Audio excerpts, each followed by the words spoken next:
Hello good morning friends. Oil hydraulics and pneumatics rotary actuators. तो hydraulic motor ए पोते rotary actuators है।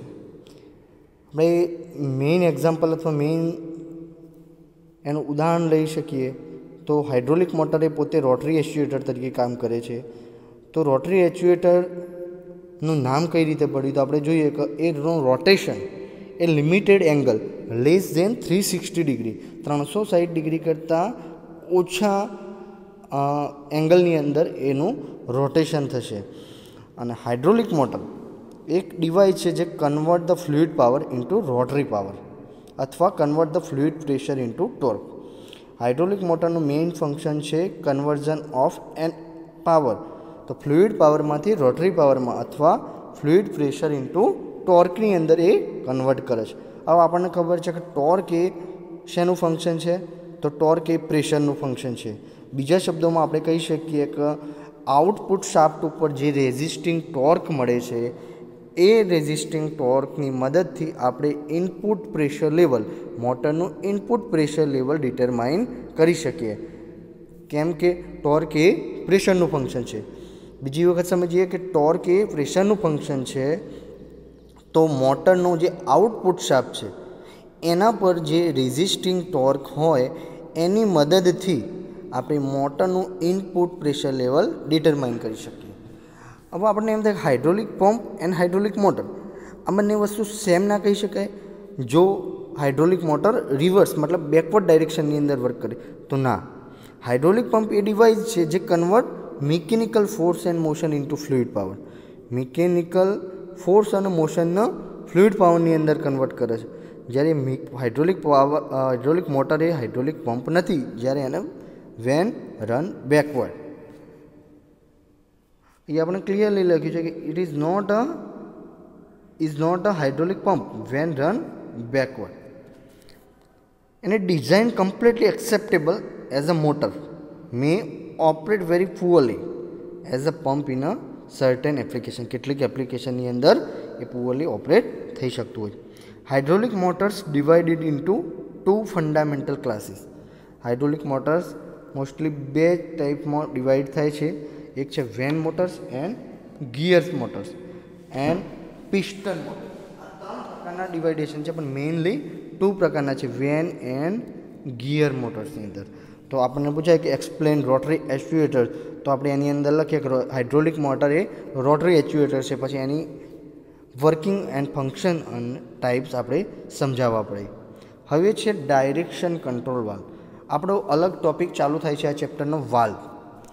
तो आपणे घणा बधा प्रकारना वाल्व होय छे कि pressure relief valve, direction control valve, flow control valve. तो वाल्वनुं काम शुं तो आपणे नाम अहींया जोयुं कि डायरेक्शन कंट्रोल वाल्व। तेना नाम परथी ज आपणे एना कामनी खबर पड़े कि a valve which is control the direction of fluid. मतलब कि जे वाल्व फ्लूइडनी डायरेक्शन दिशा ने कंट्रोल करे एने डायरेक्शनल कंट्रोल वाल्व कहेवामां आवे छे। तो आपणे जोईए कि एनुं मेन काम शुं तो फ्लूइडनो फ्लो होय छे एने स्टार्ट करवानुं, stop and change the direction. 3 प्रकारनुं काम एनुं होय छे। આપણે ये જોઈએ છે directional control valve use to control the distribution of energy in fluid power system. Fluid power system अंदर फ्लूइडनी जे एनर्जी होय छे मतलब फ्लूइड एने एनर्जी ने डिस्ट्रीब्यूशन करवानुं काम एनुं होय छे। ए शुं करशे they provide the direction to the fluid and allow the flow in a particular direction. आपणे मानी लो कि कोईपण प्रकारनो फ्लूइड आ लाइननी अंदर वहे छे, पछी अहींयाथी आ 2 प्रकारनी लाइन जाय छे, एक ए साइड जाय छे अने बीजी बी साइड जाय छे। हवे आपणे एवुं छे कि एक समय एवुं छे कि बंने साइड जवा देवुं छे फ्लूइड तो बंने वाल्व ओपन हशे तो बंने साइड जाए। हवे मानी लो कि बी साइड ब्लॉक करी देवो छे आपणे तो अहींया जे वाल्व हशे क्लोज करी देवानो एटले आ फ्लूइड कई साइड जशे ए डायरेक्शननी अंदर जशे। आ प्रकारनुं जे काम होय एने डायरेक्शनल कंट्रोल वाल्व कहे छे।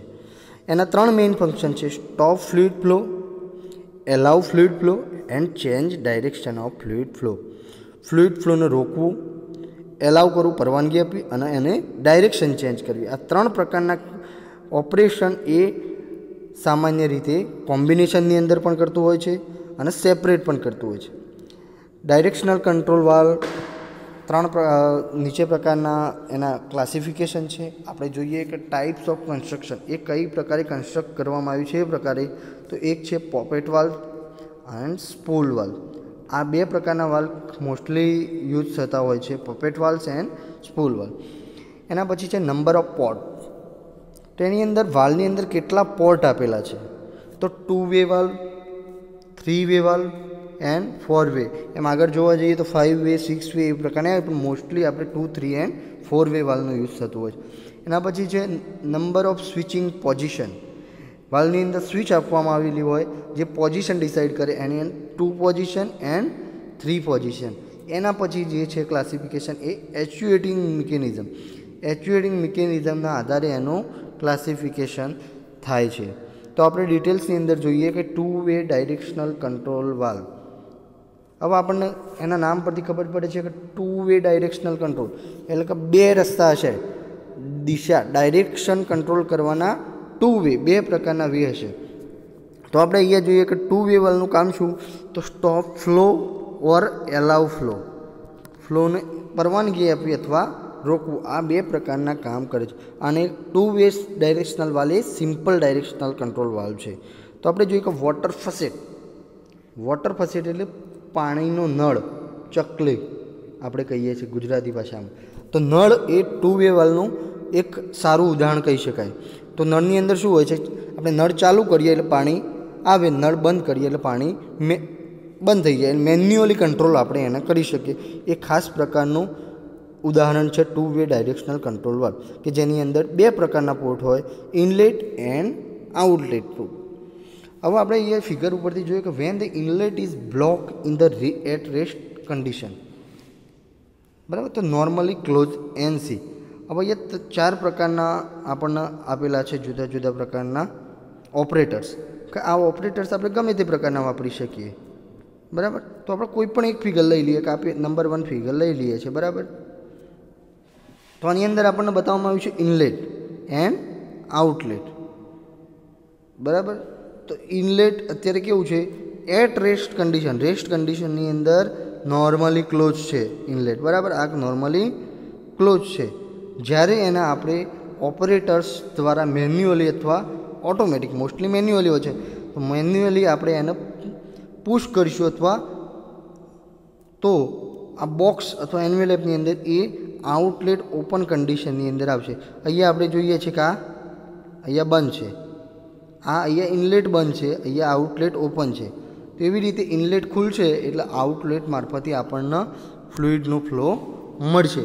એનું બીજું એક ઉદાહરણ આપણે જોવાનું છે સ્પૂલ વાલ્વ. આની અંદર તમને વધારે ડિટેલમાં ખબર પડશે કે વર્ક કઈ રીતે થાય ડાયરેક્શન કંટ્રોલ વાલ્વનું. તો આપણે જોઈએ કે spool valve and poppet valve શેના આધારે ક્લાસિફાઈડ થયા હતા, તો બેઝડ ઓન ઇટ્સ કન્સ્ટ્રક્શનના આધારે એને. અહીંયા આપણને બે પ્રકારની ફિગર આપવામાં આવી છે, વાલ્વ ક્લોઝ હોય ત્યારે કેવું હોય અને વાલ્વ ઓપન હોય ત્યારે કેવું હોય. Spool valve derive their name from their appearance. એના દેખાવના આધારે એને ડિરાઈવ કરવામાં આવ્યું છે. It consist of a shaft sliding in a bore which has large groove around the circumference. કે જે શાફ્ટ હોય છે એના પરિઘ ઉપર મોટા ગ્રુવ હોય છે. આપણને અહીંયા દેખાય છે કે આ શાફ્ટ છે, બરાબર. તો અહીંયા આપણને દેખાય છે કે આ વાલ્વ ક્લોઝ કન્ડિશનની અંદર છે, કે અહીંયા પોર્ટ પી, અહીંયા બે પ્રકારના પોર્ટ છે, પોર્ટ પી, પોર્ટ એ, બરાબર, એન્ડ પોર્ટ બી પણ હોય છે, બરાબર. તો આપણે જોઈએ કે પોર્ટ પી એને પ્રેશર પોર્ટ કહેવામાં આવે છે. પોર્ટ એ જે છે, બરાબર, એથી આઉટલેટ છે. અહીંયા સ્પ્રિંગ, હવે આપણે વર્કિંગ સમજીએ કે અહીંયાથી આપણે જે ટાઈટ કરીશું સ્પ્રિંગને, શાફ્ટને ટાઈટ કરીશું, રોટેટ કરીશું એટલે શું થશે, અંદરની સાઈડ ફોર્સ, સ્પ્રિંગ ઉપર ફોર્સ આવશે. સ્પ્રિંગ ઉપર ફોર્સ આવશે એટલે શું થશે, શાફ્ટ અંદરની સાઈડમાં સ્પ્રિંગને પુશ કરશે, સ્પ્રિંગને દબાવશે. જેવું દબતું આ ગેટ ખુલી જશે, આ પોર્ટ આપણો ખુલી જશે, એટલે આ પોર્ટ ખુલી જશે એ દરમિયાન વાલ્વ ઓપન થઈ જશે. એટલે કે અહીંયાથી જે ફ્લુઇડ છે એ આ વે મારફતે બહાર નીકળવાનું કામ થશે. મીન્સ કે સ્પ્રિંગ હાલ પુશ કમ્પ્રેસ થઈ જશે. હવે રિલીઝ કરશો તમે શાફ્ટ એટલે સ્પ્રિંગ પાછી પોતાની મૂળ પોઝિશનની અંદર આવી જશે. શાફ્ટના આપણે જેવો પ્રેસ કરીશું એટલે સ્પ્રિંગ કોમ્પ્રેસ થશે. કોમ્પ્રેસ થવાના લીધે આ પોર્ટ ખુલશે. આ પોર્ટ ખુલશે એટલે ફ્લુઇડ બહાર જશે. એવી જ રીતે તમે એક્ચ્યુએટર્સનો ફોરવર્ડ એન્ડ બેકવર્ડ ડાયરેક્શનની અંદર તમે મૂવ કરશો એ પ્રમાણે તમારો પોર્ટ ઓપન એન્ડ ક્લોઝ થશે. આ પ્રકારનું વર્કિંગ સ્પૂલ વાલ્વનું હોય છે કે જ્યારે બંધ કન્ડિશનની અંદર હોય ત્યારે એક્ચ્યુએટર કેવું છે, અહીંયા પોર્ટ બંધ છે એટલે અહીંયાનું ફ્લુઇડ બહાર જઈ શકશે નહીં. જ્યારે અહીંયા તમે જુઓ છો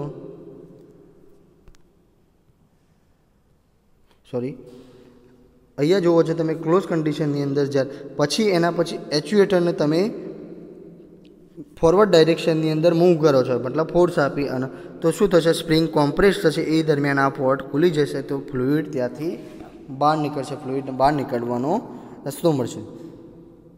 થેન્ક યુ ફ્રેન્ડ.